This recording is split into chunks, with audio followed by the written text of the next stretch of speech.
মাত্র 28 দিনে Bangladesh cricket board দৃষ্টান্ত স্থাপন করলো। চট্টগ্রাম রয়্যালসের সকল পাওনা পরিশোধ করে দিল ক্রিকেট বোর্ড।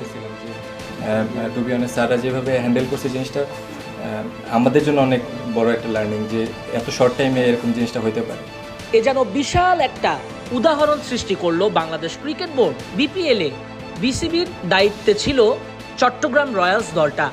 নাঈম শেখরা কোটি টাকা দিয়ে বিপিএলে দল পেয়েছিলেন, তবে মালিক শুরুর থেকেই সটকে পড়েন টাকা দিতে পারবেন না বলে। বিসিবি উদার ছিল, বিসিবি জানিয়েছিল টাকা আমরা দিব, দল আমরা চালাবো। সেই কথা রাখলো বাংলাদেশ ক্রিকেট বোর্ড।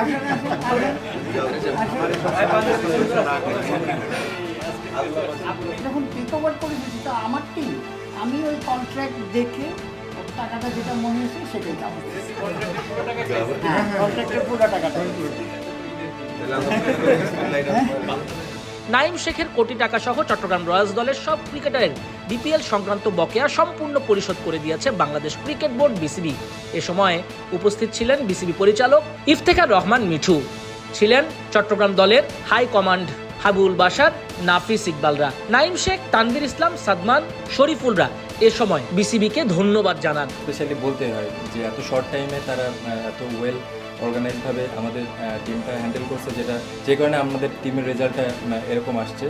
তো আমরা থ্যাঙ্কসফুল, যে গ্রেটফুল যে ওনাদেরকে এত দ্রুত রিচ করে ওনারা আমাদের এত ভালো একটা ফিডব্যাক দিচ্ছে। অ্যাজ এ টিম হিসাবে আমরা কেমন করবো এটা ফার্স্টে কিন্তু ডাউট ছিল, বাট তারা যখন আমাদের ম্যানেজমেন্ট পার্টে আসছে আমরা সবাই অনেক কনফিডেন্স ছিলাম যে টু বি অনেস্ট, স্যাররা যেভাবে হ্যান্ডেল করছে জিনিসটা আমাদের জন্য অনেক বড় একটা লার্নিং। পেশাদারিত্বের সর্বোচ্চ উদাহরণ দেখিয়েছে বিসিবি, সেটাও বলতে দ্বিধা করেননি ক্রিকেটাররা।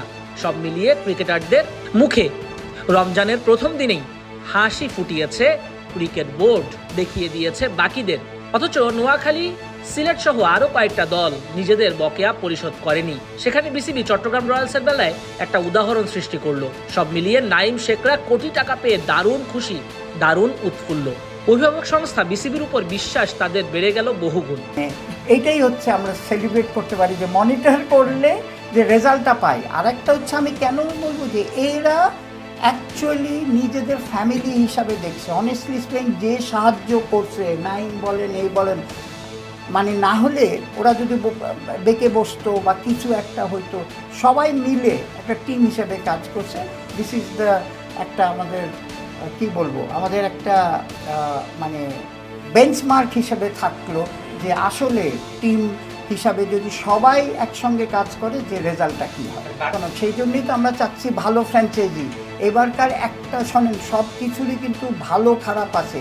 এবারের বলেন তো যে সবচেয়ে বড় আমার কোয়েশ্চেন আপনার কাছে, সবচেয়ে ভালো আমাদের কোন জিনিসটা হয়েছে কি রাজশাহীর মতো একটা টিম যে ফাইন্যান্সিয়ালি স্ট্রং, নতুন টিম এসে আপনি দেখেন চ্যাম্পিয়নও হয়েছে, টাকাটাও দিয়ে দিয়েছে।